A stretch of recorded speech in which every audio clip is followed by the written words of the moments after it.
मुझे नहीं पता कि ये वीडियो आप लोगों को कब मिलेगी, और मुझे ये भी नहीं पता है कि आप लोग किस चीज़ की तैयारी कर रहे हैं। लेकिन मुझे इतना ज़रूर पता है कि आप लोग किसी भी एग्ज़ाम की, वनडे एग्ज़ाम की तैयारी कर रहे हो, चाहे वो आप लोग रेलवे ग्रुप डी से लेकर के आप लोग सीजीएल लेवल तक ले लीजिए, या किसी भी राज्य का आप लोग पुलिस की भर्ती ले लीजिए, या फिर एसआई की भर्ती ले लीजिए।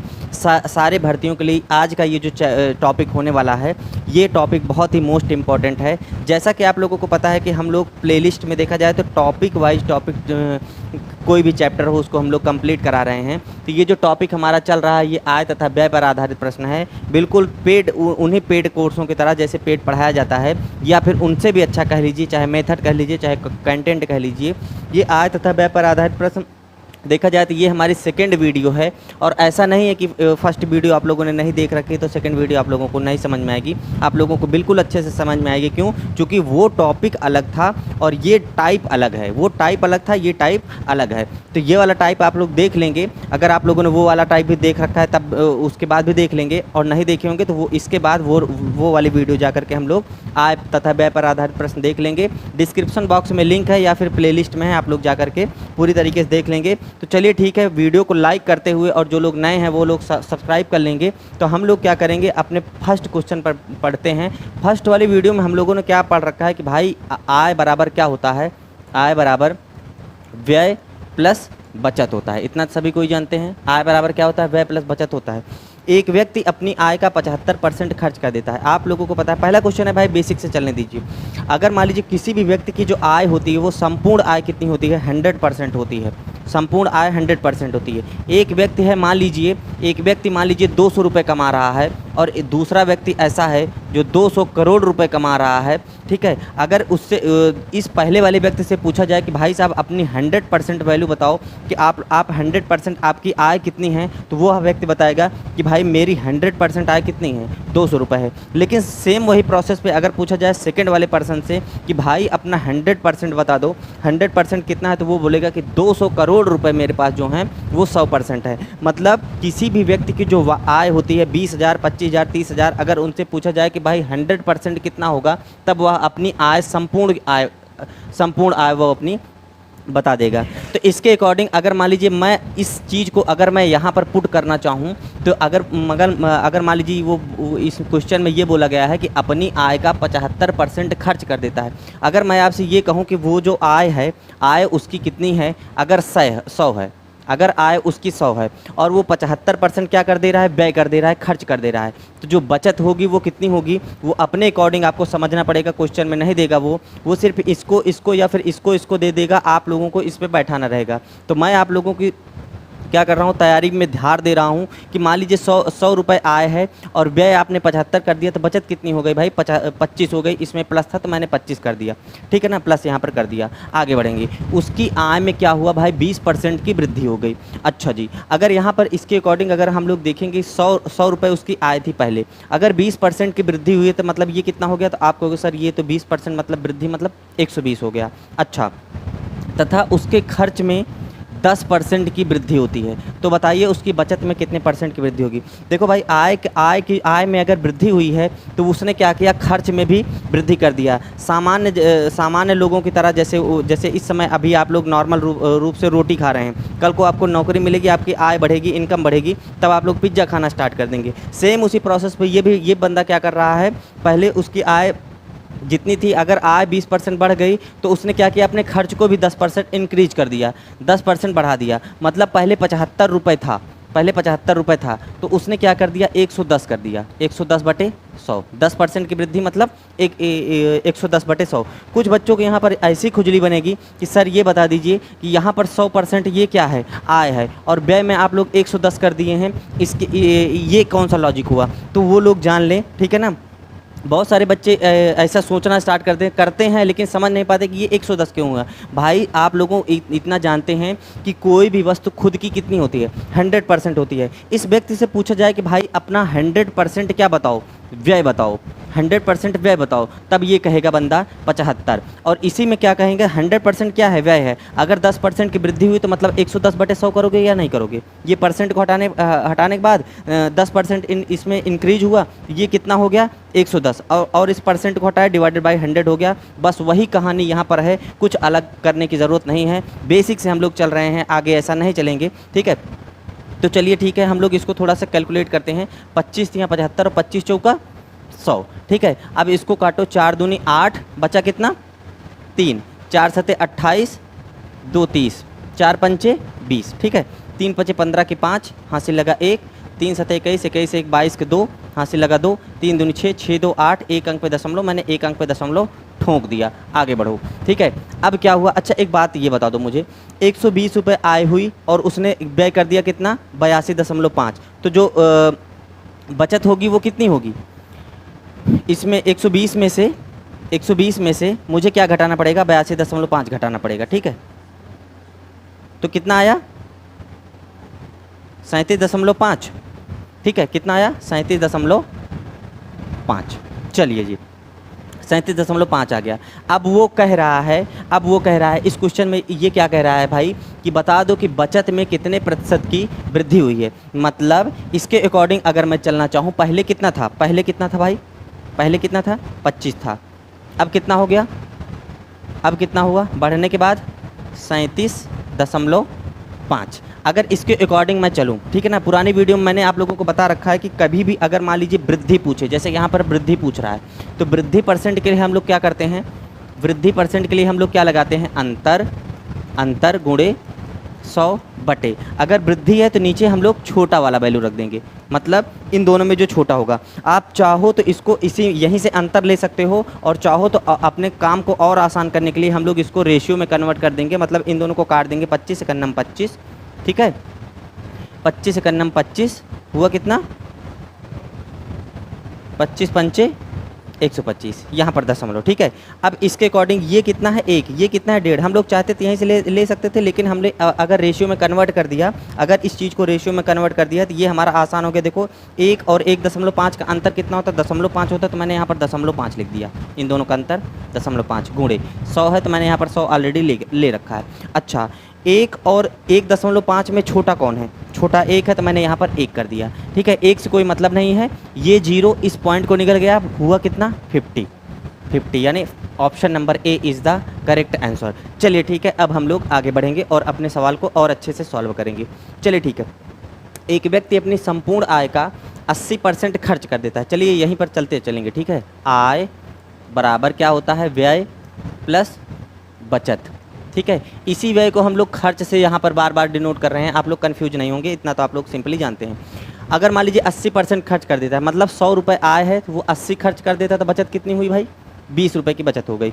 आगे बढ़ो, यदि उसकी आय को 20% बढ़ा दिया जाए, अगर उसकी आय को 20% बढ़ा दिया जाए तो ये कितना हो गया 120।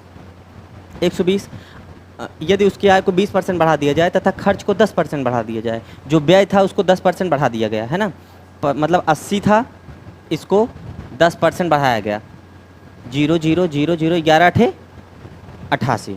अच्छा इसके अकॉर्डिंग अगर मैं आपसे ये कहूँ कि अब बचत कितनी हुई भाई, बचत कितनी हुई, तब आप कहोगे सर इसमें से इसको घटा दें, आय में से अगर मैं व्यय को घटा दूंगा तो बचेगा क्या, बचत बचेगा 32, ठीक 32 हो गया। तब अब ये क्वेश्चन पूछ क्या रहा है, तो उसकी बचत में कितने प्रतिशत की वृद्धि हुई, और वृद्धि परसेंट मतलब आप लोगों को पता है इन दोनों का अंतर गुणे 100 बटे छोटा। चलिए ठीक है, पहले कितना था 20, अब कितना हुआ 22। जब ये नॉर्मली घट जा रहा है तब हम लोगों को जब ये नॉर्मली घट जा रहा है तब हम लोगों को क्या करना पड़ेगा, हम लोगों को रेशियो में चाहो तो कन्वर्ट करो या फिर रहने दो, ठीक है। तो हम लोग नहीं कन्वर्ट करते हैं, 12 गुणे 100, इन दोनों का अंतर गुणे 100 बटे वृद्धि मुझे लेना है, वृद्धि क्या लेना है परसेंटेज में, वृद्धि परसेंटेज लेना, तो नीचे की वैल्यू क्या होगी छोटा, 20 और 32 में छोटा कौन है 20, छोटा तो 20 रख दिया, 20 पंचे। तो बहुत सारे बच्चे यहाँ पर कंफ्यूज होते हैं भाई, पहले से कंफ्यूज हुआ करते थे कि सर हर वाली वैल्यू नहीं समझ में आती है। अगर यहाँ पर कमी परसेंटेज पूछता तब हम लोग क्या कर देते, यहाँ पर बड़ी वाली वैल्यू रख देते, अगर यहाँ पर वृद्धि पूछ रहा है तो यहाँ पर छोटी वाली वैल्यू कर देंगे, ठीक है। तो कितना आया 12 पंचे 60, option number C is the correct answer. ठीक है, आगे बढ़ते हैं हम लोग, आगे बढ़ो भाई। बहुत प्यारे प्यारे क्वेश्चन है, जैसे जैसे हम लोग आगे बढ़ेंगे वैसे वैसे लेवल बढ़ता चला जाएगा, हटता चला जाएगा। एक व्यक्ति अपनी संपूर्ण आय का 80% भाग खर्च कर देता है। अच्छा भाई, 80% खर्च कर दिया। हाँ, यदि खर्च 10% बढ़ा दिया जाए तो उसके आय में कितने प्रतिशत की वृद्धि होगी, जबकि बचत में 35% की वृद्धि दे रखा है नीचे एकदम लाइन पे। चलो ठीक है, वही पुराना फंडा, आय बराबर व्यय प्लस बचत। ठीक, अगर वो कह रहा है, अगर मान लीजिए आय को हम लोग 100 मानते थे, अपनी संपूर्ण आय का 80% भाग खर्च कर देता है, 80 खर्च कर देगा तो बचेगा कितना, 20 बचेगा। आगे बढ़ो, यदि खर्च 10% बढ़ा दिया जाए। देखो अभी तक क्या कर रहा था, वो आय में बढ़ा रहा था, अब वो डायरेक्ट खर्च में पहले बोल दिया है। यदि खर्च 10% बढ़ा दिया जाए तो व्यय कितना था, 80 था। अगर 10% बढ़ा दोगे तो 80 का 110/100। ठीक है, ये 2 जीरो इन 2 जीरो खाएगा, 11 88। अच्छा जी, उसके आय में कितने प्रतिशत की वृद्धि होती है, जबकि बचत में 35% की वृद्धि हो गई। बचत में कितने परसेंट वृद्धि हुई, 35। तो हम लोग कैसे कर सकते हैं, पहले था कितना, 20 था, 20 का 35% वृद्धि मतलब 135/100, 135/100, 20 पंचे 100, ये कितना आया, 5 दूनी 10, 5 सत्ते 35, 27। ठीक है, अच्छा आपको पता है व्यय और बचत को अगर मैं जोड़ दूं, व्यय और बचत को अगर मैं जोड़ दूं तो क्या निकल के आएगा, आय निकल के आएगी। चलिए 8 7 15 के 5 हासिल लगा 1, 8 2 10 10 1 11। सिंपली देखो यहाँ पर 100 है और यहाँ पर 15 है, तो हम लोग क्या कहेंगे, 15% की क्या हुई भाई, 15% की हमारी वृद्धि हो गई। ठीक है, 15% की वृद्धि का मतलब क्या हुआ, option number B is the correct answer. Option number B हमारा सही है। चलिए ठीक है, हम लोग आगे क्वेश्चन पे बढ़ते हैं। आगे का क्वेश्चन हमारा क्या कह रहा है, रमा के व्यय तथा बचत में 5:3 का रेशियो और परसेंटेज को इसने मिक्सअप कर दिया। चलिए ठीक है, कोई बात नहीं, रूल तो वही है भाई, आय बराबर क्या होता है, आय बराबर क्या होता है, व्यय प्लस बचत होती है, आय बराबर व्यय प्लस बचत होती है। अच्छा जी, अगर वो कह रहा है व्यय और बचत का अनुपात, व्यय और बचत का अनुपात कितना है, 5:3, 5:3, तो मैं इसको 5 और 3 के व्यय को मान लिया 5 और बचत को मान लिया 3। यदि उसकी आय में, छोड़ो अभी थोड़ी देर के लिए, अच्छा इसके अकॉर्डिंग अगर बताओ इसकी आय कितनी होगी, अगर व्यय 5 है बचत 3 है तो इसके अकॉर्डिंग आय कितनी होगी, 5 3 8। ठीक, अच्छा जी, अब मैं आगे ये कहता हूँ, यदि उसकी आय में 12% तथा व्यय में 15% की वृद्धि हुई। अच्छा एक बात मुझे बता दो, अगर इसके अकॉर्डिंग मैं चलूँगा, तो 8 गुणे 112/100 मुझे करना पड़ेगा। ठीक है, और ये चीज़ें किस में आएंगी, ये चीज़ें पॉइंट में आना स्टार्ट हो जाएंगी। तब हम लोग एक फंडा और रेशियो वाला फंडा जानते हैं क्या, अगर मान लीजिए ए रेशियो बी दे रखा है कहीं पर, आप लोग चाहो तो ऐसे सॉल्व कर सकते हो, लेकिन पॉइंट में जा करके आगे चल करके दिमाग ख़राब करेगा, और दिमाग हमें ख़राब नहीं करना है। अच्छा, अगर यहाँ पर बीच में रेशियो लगा हुआ है, एक ही संख्या से किसी भी संख्या में गुणा कर देना, एक ही संख्या से दोनों संख्याओं में गुणा कर देने पर कोई परिवर्तन नहीं होता। तो मैं ऐसा ना कर लूँ यार, इसमें मैं 00 00 00 का मतलब क्या किया मैंने 100 से गुणा कर दिया। अच्छा जी, मैंने 100 से क्यों गुणा कर दिया, चूँकि आगे की चीज़ें जैसे बटे 100 112/100 करोगे तो ये 2 जीरो इन 2 जीरो को खाएगा, तो इससे क्या हो जाएगा, हमारा जो कैलकुलेशन होगा वो आसान होता चला जाएगा। चलिए जी आगे बढ़ो। अब ये कह रहा है कि यदि उसके आय में 12% तथा व्यय में 15%, मतलब इसमें कितना हुआ, 12% मतलब कितना, 800 का 112/100, ये 2 जीरो ये 2 जीरो, इसी कारण था ये 2 जीरो लगाया था मैंने। 8 दूनी 16, 16 6 हाँ से लगा 1, 11 8 88, 88 1 89। देखो थोड़ा सा गुणा भी करने का एक छोटा सा वो जान लो। अगर मान लीजिए अंतिम में 2 संख्याएं ऐसी हैं, अंतिम में ऐसी 2 संख्याएं जिनको इससे गुणा करना है, तब आप लोग 8 1 8 ऐसा ना करके डायरेक्ट इन दोनों संख्याओं को पकड़ करके इससे गुणा करना स्टार्ट कर देंगे। ठीक है, ऐसे धीरे धीरे करते रहेंगे और वीडियो को लाइक भी करते रहेंगे, मैं कैलकुलेशन भी धीरे धीरे आप लोगों को सिखाता रहूँगा। चलिए जी अब आगे बढ़ते हैं। ठीक है, इसमें कितने परसेंट की वृद्धि हुई है भाई, यदि उसके आय में 12% तथा व्यय में कितना हुआ 15%, 15% मतलब 500 का 115, 115/100, 0 0 0 0, 5 5 25 की 5 हाथ से लगा दो। अब 11 को पूरा पकड़िए, 11 5 55, 55 2 57। ठीक है 57। अब ये क्या हुआ भाई, ये हमारा अगर आय 896 है व्यय 575 है, तो बचत कितनी होगी? तो आप कहोगे सर ऐसा कर लीजिए, इसमें से इसको घटा दीजिए तो हमारा कितना निकल के आएगा? बचत निकल के चली आएगी। ठीक है, 6 में से 5 गया 1, ठीक है, पेन को बदलो, 6 में से 5 गया 1, 9 में से 7 गया 2, अच्छा 8 में से 5 गया 3, मतलब पहले बचत कितनी थी? 300, अब बचत कितनी हो रही है? 321। तो देख लेना महोदय, ऐसा मत कर देना कि 21% की वृद्धि बोल दो, ऐसा नहीं है। जब यहाँ पर 100 रहता और यहाँ पर 121 रहता, 121 है, तब हम लोग 21% वृद्धि करते, लेकिन यहाँ पर 300 है और परसेंटेज क्या डिनोट करता है? परसेंटेज 100 को डिनोट करता है, इसलिए हम लोग क्या करेंगे? हम लोग क्या करें? पहले बचत कितनी थी? 300, अब बचत कितनी हो रही है? 321। मुझे क्या चाहिए भाई? वृद्धि। तो वृद्धि के लिए मैं क्या करूँगा? इन दोनों का अंतर गुणे 100 बटे, अगर मुझे वृद्धि निकालनी है तो नीचे वाले को छोटा दे दूंगा। 300 छोटा है या 321 छोटा? तो आप कहोगे सर 300 छोटा है। 0 0 0 0 3 सते 21, मतलब 7% इंक्रीज हुआ है। Option number A is the correct answer. आगे बढ़ेंगे हम लोग, ठीक है, वीडियो को लाइक करते चलेंगे। राजू की आय उसके व्यय से 20% अधिक है। यदि उसकी आय में 60% की वृद्धि एवं उसके व्यय में 70% की वृद्धि होती है तो उसके बचत कितने प्रतिशत की बढ़ेगी या फिर कम होगी? CGL 4/6/2029, 29 कहाँ से आ गया भाई? वाह टाइपिस्ट।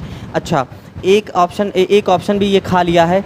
मैं दुआ करूंगा कि ये वाला ऑप्शन ना सही हो, इन्हीं तीनों ऑप्शन में से कोई सही हो जाए। चलिए ठीक है, वो तो आगे वक्त बताएगा। हम लोग अपने क्वेश्चन पे आते हैं। क्वेश्चन क्या कह रहा है भाई? राजू जी हैं, राजू क्या कर रहे हैं? आय उसके व्यय से 20% अधिक है। वाह, राजू जी के बारे में बहुत अच्छा बताया गया। क्या बताया गया कि आप पहले तो लिख लो, आय बराबर क्या होता है भाई? व्यय प्लस बचत। आय बराबर क्या होती है? व्यय प्लस बचत। अब वो कह रहा है यदि उसके आय उसके व्यय से 20% अधिक है। ये जो आय है इसके व्यय से 20% अधिक है। अगर मैं इसको 100 मान लूँ तो ये कितना मानना पड़ेगा? 120। अगर इसको मैं 100 मान लूँ तो वो कितना मानना पड़ेगा? 120। दिक्कत कुछ बच्चों के यहाँ पर आ गई होगी कि सर ये बताइए, हम लोग हरदम इसी को मानते थे 100, ठीक है, अब हम लोग इसको 120 मान रहे हैं, और आपने बोला था अभी थोड़ी देर पहले कि आय कितनी होती है? आय तो हमारी 100% होती है। आय हमारी 100% होती है, लेकिन इसके अकॉर्डिंग अगर देखा जाए तो आय के बारे में अगर पूछा जाए कि भाई आय कितनी है, आय का 100% बताओ, तो 100% ही 120 है। और मैंने ऑलरेडी बता रखा हूँ भाई, आपसे ऑलरेडी बता रखा हूँ कि यहाँ के अकॉर्डिंग वैसे भी आप लोग इतना मोटा मोटा समझिए, इतना मोटा मोटा आप लोग ये समझिए कि 120 मतलब अगर यहाँ पर 100 दे दो और इसको 120 दे दो, तो कोई व्यक्ति 100 रुपये कमा रहा है तो 120 रुपये खर्च कैसे कर देगा? उधार नहीं लेना है, ठीक है। तो इसके अकॉर्डिंग आप लोग यहाँ पर फंसने वाले नहीं हैं। चलिए जी आगे बढ़ें। अच्छा, 120 रुपये आय है और उसने व्यय कितना कर दिया? 100, तो बचत कितनी हुई भाई? 20। बचत कितनी हुई? 20 हुई। अब आगे बढ़ते हैं हम लोग। यदि उसके आय में 60% की वृद्धि हो गई, अब उसके आय में क्या हुआ भाई? 60% की वृद्धि हुई है। आय में 60% की वृद्धि मतलब पहले तो था 120, अब 60% की वृद्धि मतलब 160 बटे 100। 0 0 0 0 12 छंग 72 के 2, यहाँ से लगा 7, 12 का नम 12, 12 7 19, ठीक है। आगे बढ़ो। यदि उसके आय में 60% की वृद्धि हुई एवं उसके व्यय में 70% की वृद्धि होती है, उसके व्यय में 70% की वृद्धि, ये तो काम आसान कर दिया। पहले 100 था तो अब 170 आसानी से कर सकते हो, ठीक है, बराबर। अच्छा, 192 रुपये आय हो गई, व्यय कितना हो गया? 170, तो बचत कितनी होगी? 22, ठीक है। बचत कितनी होगी भाई? 22 होगी। अच्छा, वो क्या पूछ रहा है? तो उसके बचत में कितने प्रतिशत की बढ़ेगी या फिर घटेगी? मतलब जो उसकी आय पहले थी उसके अपेक्षा पहले बढ़ रही है या फिर घट रही है? तो पहले यहाँ पर देखिए आप लोग, ठीक है, 20 से 22 हो रही है, इसके मतलब वृद्धि हो रही है। और यही वृद्धि किस में चाहिए भाई? मुझे परसेंटेज में चाहिए। तो वृद्धि परसेंट क्या बोलता है? अंतर, इन दोनों का अंतर गुणे 100 बटे, नीचे मुझे क्या रखना पड़ेगा? 20 और 22 में छोटा कौन है? छोटा तो 20 है, तो 20 रख दो। 20 पंचे 100, 5 दूनी 10% की क्या हुई? वृद्धि हुई। ऑप्शन नंबर सी यहीं पर था भाई। मिलता हूँ टाइपिस्ट से मैं क्लास के बाद में, बाकी आप लोग इस सवाल को नोट कर लेंगे, ठीक है। चलिए ठीक है। सुधा अपनी मासिक आय का 12% किसी अनाथालय को दान देने का फैसला दिया, ठीक है। दान के दिन उसने अपना फैसला बदल दिया। अच्छा, और 4800 रुपये की दान की जो उसके द्वारा पहले तय की गई राशि के 80% के बराबर है, उसकी मासिक आय का 27% क्या है। देखो एक सुधा नामक महिला हैं, बालिका हैं, जो कि अपने स्वभाव के अनुसार बदल बदल जा रही हैं। चलिए ठीक है, पहले इन्होंने क्या किया, अच्छा पहले माना सुधा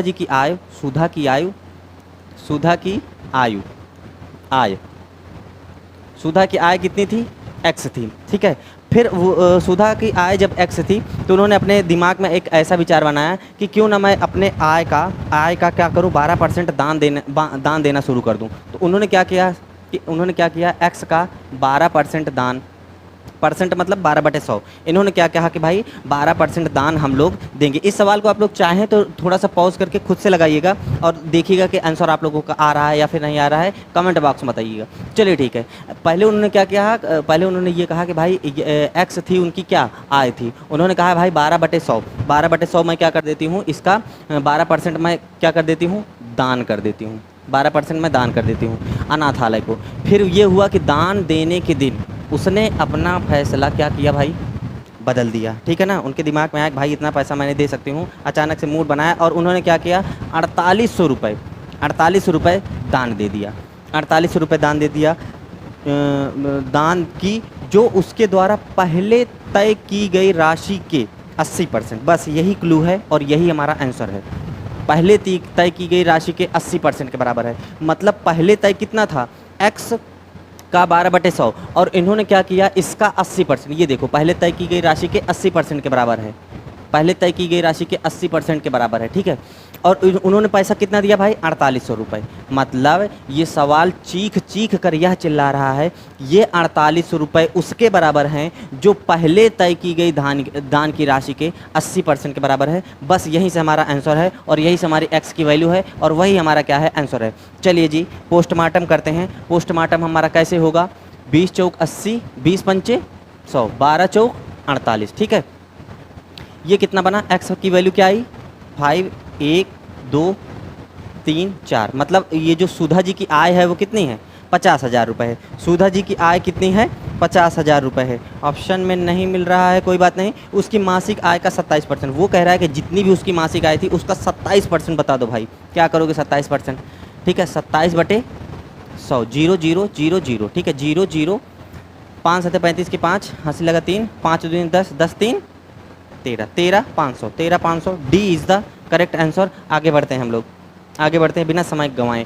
ए की आय बी की आय से 50% अधिक है। यदि ए की आय में 40% की वृद्धि हुई तथा बी की आय में 90% की वृद्धि हुई तो उनकी संयुक्त आय में, जब यहाँ पर संयुक्त आय टोटल आय पूछ रहा है, टोटल आय में कितने प्रतिशत की वृद्धि हुई है। मैं इस सवाल को सॉल्व तो कर दे रहा हूँ लेकिन अन्य वीडियो में जा करके इसका एक मतलब एक बहुत बढ़िया गजब का रूल है। अगर मान लीजिए यहाँ पर कहीं ए रेशियो बी दे रखा है, ए रेशियो बी दे रखा है और यहाँ पर मान लीजिए x% दे रखा है और यहाँ पर y% दे रखा है, तब हम लोगों को ये जो आंसर आता है वो कैसे आता है, a multiply by x% plus b multiply by y% divided by A ratio B को हम लोग a प्लस बी से डिनोट कर देंगे। यही हमारा क्या है, यही हमारी संयुक्त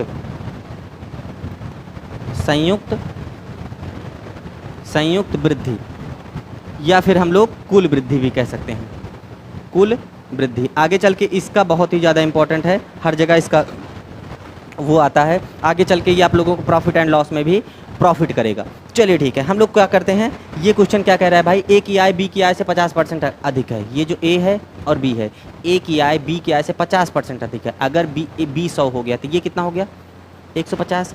ये ए की आय बी की आय से, ठीक है, बी की आय से 50% अधिक है। यदि ए की आय में 40% की वृद्धि हुई, यदि ए की आय में 40% की वृद्धि हुई, चलो एक वो मेरे दिमाग में आ रहा था, बच्चे मानने में भी थोड़ा सा प्रॉब्लम कर देते हैं। यहाँ पर कहीं पर अगर से आ जाए बी की आय से, तो बी वाले को हम लोग क्या मान लेंगे 100 और दूसरे वाले को क्या मान लेंगे, उससे जितना परसेंट अधिक रहे। आगे बढ़ो, यदि ए की आय में 40% की वृद्धि तथा बी की आय में 90% की वृद्धि, मतलब इसमें 40% की वृद्धि, 40% वृद्धि और इसमें 90% की वृद्धि। तो इसके लिए अब ये पूछ क्या रहा है भाई, संयुक्त आय पूछ रहा है, ठीक है। संयुक्त आय पूछ रहा है, संयुक्त आय पूछ रहा है। तो मैंने क्या बताया था, इन दोनों को आपस में गुणा करो, लेकिन यहाँ पर हम लोगों को क्या लगाना पड़ेगा, पहले परसेंट लगाना पड़ेगा। तो परसेंट लगाओ तो भाई ये दोनों आपस में एक दूसरे को टूट पड़ेंगे। 5 तिहाई 15 और 5 दूना 10। ये 3:2 के रेशियो में टूट चुका है। और यहाँ पर ये फार्मूला यही कहता था कि अगर मान लीजिए A/B दे रखा है, A/B दे रखा है और यहाँ पर परसेंट और परसेंट यहाँ पर दे रखा है और संयुक्त वृद्धि या कमी पूछ रहा है, तब यहाँ पर प्लस है और यहाँ पर भी प्लस है। तो मतलब 4 तिहाई 12 120, इन दोनों का मैंने आपस में गुणा किया, प्लस था, मैंने प्लस ले लिया। 9 दूनी 18 कितना हुआ 180 डिवाइडेड बाई। अब मुझे क्या करना है, इन दोनों ये जो दो रेशियो थे इन दोनों को आपस में जोड़ देना है, मतलब 3 और 2 5। ठीक है, आगे बढ़ो। 80 इसको दे दो 200 या 201 300, 300 बटे 5। ठीक है, कितने बार में गया भाई, 60 बार में। 60 बार में क्या मतलब 60% is the correct answer. Option number C is the correct answer. ऐसा नहीं है कि ये आय तथा व्यय पूरी तरीके से खत्म हो चुका है, इसका नेक्स्ट पार्ट भी आएगा, नेक्स्ट टाइप इसका आएगा। तो आशा करता हूँ कि ये वीडियो आपको पसंद आएगी। वीडियो पसंद आए तो एक वीडियो को लाइक भी कर दीजिएगा और अपने मित्रों के पास भी शेयर करना आपको नहीं भूलना है। मिलते हैं नेक्स्ट वीडियो में इसी जोश और धमाके के साथ में। आज के लिए धन्यवाद।